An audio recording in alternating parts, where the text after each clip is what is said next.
রফিকুল ইসলাম শাকিলের সম্বল একটা ল্যাপটপ আর প্রিন্টার। এর সাহায্যেই আপন মনে বানিয়ে চলেছে 500,000 টাকার নোট। মেশিন থেকে বের হচ্ছে 500,000 টাকার নোট। এইটা আসল নকল বোঝা মানুষ খুবই কম বুঝতে পারবে। এটা যখন আরো ওরা স্পিড গালার ভিতরে চুবানোর পরে এটা পুরানো হয়ে যায়। মাঝে মধ্যে আমরা বিভিন্ন নিউজ চ্যানেলে শুনতে পাই যে কোনো গ্রাম কিংবা শহরে লক্ষাধিক টাকার জাল নোটের সাথে দুষ্কৃতিকারীরা ধরা পড়েছে। কিন্তু কিভাবে এই দুষ্কৃতিকারীরা ঘরে বসেই সরকারের মতো টাকা ছাপায়? তাদের তৈরি টাকাগুলো ভালো মতো না দেখলে আপনি বুঝতেই পারবেন না যে এটি জাল টাকা। প্রশ্নটি হচ্ছে তারা কিভাবে এই জাল টাকা তৈরি করে এবং কিভাবেই বা বাজারে সাপ্লাই করে। আর এই নোটগুলো যখন সরকার ধরতে পারে তখন এই নোটগুলো দিয়ে সরকার কি করে? এই সকল প্রশ্নের উত্তর জানতে পারবেন আজকের এই ভিডিওতে। জাল নোট কিভাবে তৈরি হয় এটা জানার আগে আমাদের জানতে হবে যে সরকারিভাবে যেখানে টাকা ছাপানো হয় মানে টাকশালে টাকা তৈরি করতে অনেক অ্যাডভান্স মেশিন ব্যবহার করা হয়। এর সঙ্গে থাকে কয়েকশো সুদক্ষ কারিগর যারা নিখুঁতভাবে এই অরিজিনাল নোটগুলো তৈরি করে থাকে। কিন্তু আপনারা জানলে হয়তো অবাক হবেন যে সকল দুষ্কৃতিকারীরা নকল টাকা তৈরি করে থাকে তারা বাড়িতে বসে কয়েকটা যন্ত্রপাতি যেমন কম্পিউটার আর প্রিন্টার ব্যবহার করেই এরকম হুবহু টাকা তৈরি করতে পারে। যখন এই অসৎ ব্যক্তিরা পুলিশের হাতে ধরা পড়ে তখন তাদের মধ্যে বেশিরভাগ মানুষই এটা বলেছে যে তারা এই নকল টাকা ছাপানোর পদ্ধতি শিখেছে সোশ্যাল মিডিয়া থেকে, আর তাদের হাতে কোনো উপায় না থেকে তারা এই রাস্তায় নেমেছে। এখন যদি নকল টাকা ছাপানোর পদ্ধতি সম্পর্কে বলি তাহলে আসল নোট ছাপানোর জন্য সরকার যেই কাগজ ব্যবহার করে থাকে সেম টু সেম একই রকমের কাগজ ব্যবহার করে থাকে এই সকল দুষ্কৃতিকারীরা। তবে মাঝে মধ্যে এই কাগজগুলো আলাদা হয়ে থাকে। এই জাল টাকা চেনার সব থেকে বড় উপায় হচ্ছে আপনি আঙুলে হালকা পানি নিয়ে যখন এই নোটগুলো ঘষবেন তখন এই নোটগুলোর রং উঠে যাবে,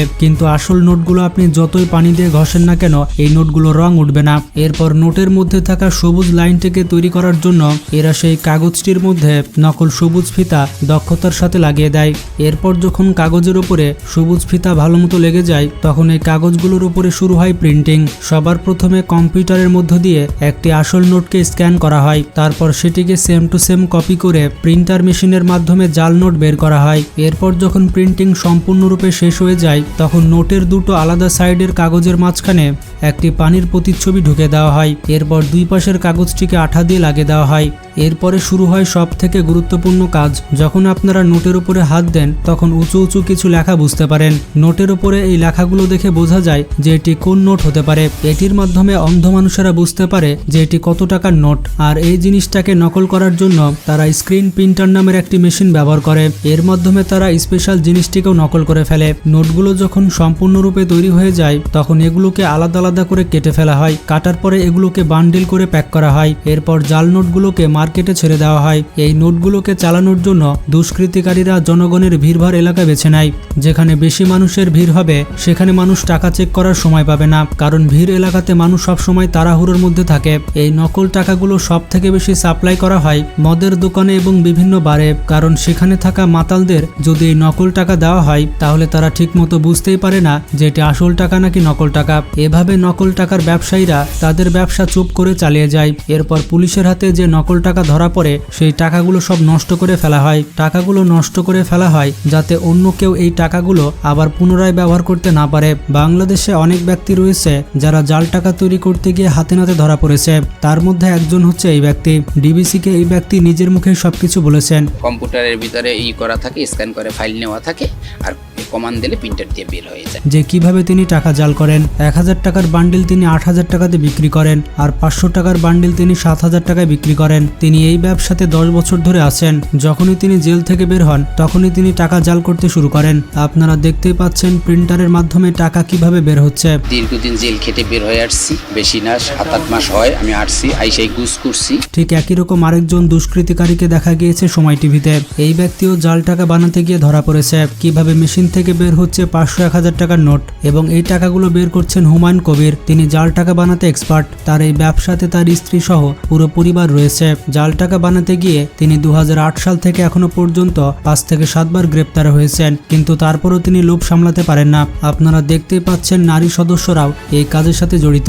হুমায়ুন ভাইয়ের কাছে আসছি কাজের জন্য। হুমায়ুন ভাই কাজ দিচ্ছে আমাকে, এই জাল টাকার ফিতা লাগানো আর আটু লাগানোর জন্য। তো বন্ধুরা, আপনারা যখন টাকা নেবেন তখন দেখে শুনে টাকা নেবেন, আর জাল টাকা কখনোই নিজের কাছে রাখবেন না। এখানে আরেকটি ব্যাপার হচ্ছে, একটি প্রশ্ন আমাদের সবার মাথাতে এসেছে। ছোটবেলায় আমরা অনেকেই চিন্তা ভাবনা করেছি, সরকার কেন ইচ্ছে মতো টাকা ছাপায় না, ইচ্ছে মতো টাকা ছাপিয়ে কেন ধনী হওয়া যায় না। সরকার যেহেতু টাকা ছাপায়, তাহলে ইচ্ছে মতো টাকা ছাপিয়ে কেন দেশের ঋণ শোধ করছে না। অনেকেই ভাবতে পারেন ইচ্ছে মতো টাকা ছাপালে কেউ অনেক ধনী হয়ে যায় না কেন। তবে এই বিষয়টি এতটাও সহজ নয়। এর পেছনে রয়েছে অর্থনীতির জটিল হিসাব নিকাশ। মনে করুন, একটি গরিব দেশ ইচ্ছে মতো টাকা ছাপালো এবং বৈদেশিক ঋণ পরিশোধ করে দেশে অনেক বড় বড় রাস্তাঘাট সেতু নির্মাণ করলো এবং রাতারাতি দেশের চেহারা পাল্টে ফেললো। এতে কোনো সমস্যা আছে কি? এই প্রশ্নের উত্তরে বাস্তব উদাহরণ হচ্ছে জিম্বাবুয়ে।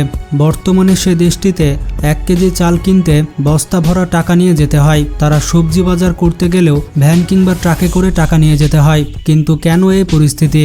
জিম্বাবুয়ের অর্থনীতির অবস্থা ভালো নয় অনেক বছর ধরে, তবে চূড়ান্তভাবে তা খারাপ হয় 2008 সাল থেকে। জিম্বাবুয়ের সাবেক প্রেসিডেন্ট রবার্ট মুগাবে দেশের আর্থিক চাহিদা মেটাতে বিপুল পরিমাণ মুদ্রা ছাপানোর সিদ্ধান্ত গ্রহণ করেন। অন্যান্য অর্থনৈতিক সূত্রকেও তিনি উপেক্ষা করেন। ফলে এরপর যা হওয়ার তাই হয়। প্রচুর পরিমাণ টাকা আছে দেশের সকল মানুষের হাতে, কিন্তু সেই টাকা দিয়ে জিনিস পাওয়া যাচ্ছে খুবই সামান্য। প্রতিদিন বিপুল পরিমাণে মুদ্রাস্ফীতি ঘটছে দেশটিতে। এই হার এত বেশি দাঁড়ায় যে 2008 সালে সেটি হয়ে যায় 15,00,000%, যেখানে বাংলাদেশের মুদ্রাস্ফীতি হার 6% থেকে 7%। মানে জিম্বাবুয়েতে আপনি একটি কলম কিনতে গেলেও আপনাকে লক্ষ লক্ষ টাকা খরচ করতে হবে। একটি কৃষকের কাছে যদি লক্ষ লক্ষ টাকা থাকে, তাহলে সে কোনোভাবেই কষ্ট করে মাঠে ফসল ফলাতে যাবে না। এই কারণে আপনার কাছে টাকা তো থাকবে, কিন্তু টাকা দিয়ে জিনিস কেনার মতো জিনিস বাজারে থাকবে না। এ কারণে নিরুপায় হয়ে জিম্বাবুয়ে সরকার তাদের দেশের মুদ্রা বাতিল করে দেয়। তাদের দেশ ডলার সহ বিভিন্ন মুদ্রাতে লেনদেন করতে বাধ্য হয়। কিন্তু বেশি টাকা ছাপলে দেশে এমনটা হয় কেন?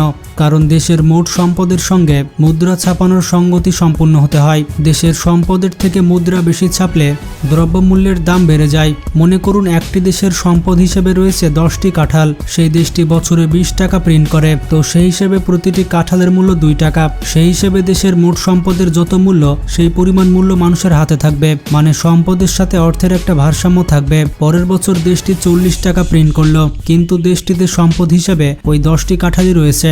যেহেতু দেশটিতে নতুন করে কোনো সম্পদ হয়নি, তাই ওই 10টি কাঁঠাল কিনতে 40 টাকায় ব্যয় করতে হবে, যার ফলে পরের বছর প্রতিটি কাঁঠালের মূল্য 4 টাকা হয়ে যায়। মানে এক বছরে প্রায় দ্বিগুণ দাম হয়ে যায়। এভাবে সে দেশের দ্রব্যমূল্যের দাম বেড়ে গেল। যদিও 20 টাকা ছাপালে দ্রব্যমূল্য একই থাকতো, বাড়তি টাকা ছাপালে মানুষের ক্রয় ক্ষমতা কমে যায়, সেই হিসেবে টাকার মূল্য কমে যায়। এই বিষয়টিকে বলা হয় মুদ্রাস্ফীতি।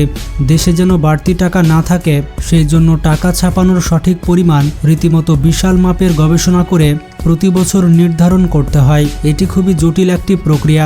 সরকারের কাছে টাকা ছাপানোর মেশিন আছে বলে সে ইচ্ছে মতো টাকা ছাপাবে, বিষয়টি কোনোভাবেই সম্ভব নয়। টাকা ছাপানোর হিসাব সঠিকভাবে না করতে পারলে দেশের মুদ্রাস্ফীতি বেড়ে যেতে পারে। তাই সঠিক মাপে টাকা ছাপানো অত্যন্ত গুরুত্বপূর্ণ। সেই হিসেবে ইচ্ছে মতো টাকা ছাপানোর কোনো প্রশ্নই আসে না। আশা করি ভিডিও থেকে বুঝতে পেরেছেন জাল টাকা কিভাবে তৈরি হয় এবং সরকার কেন ইচ্ছে মতো টাকা ছাপায় না। ভিডিওটি ভালো লাগলে অবশ্যই চ্যানেলটি সাবস্ক্রাইব করবেন, আর ভিডিওটি বেশি বেশি শেয়ার করে আপনার বন্ধু বান্ধবদের জানিয়ে দিন। নিজে ভালো থাকবেন, অপরকে ভালো রাখবেন। আল্লাহ হাফেজ।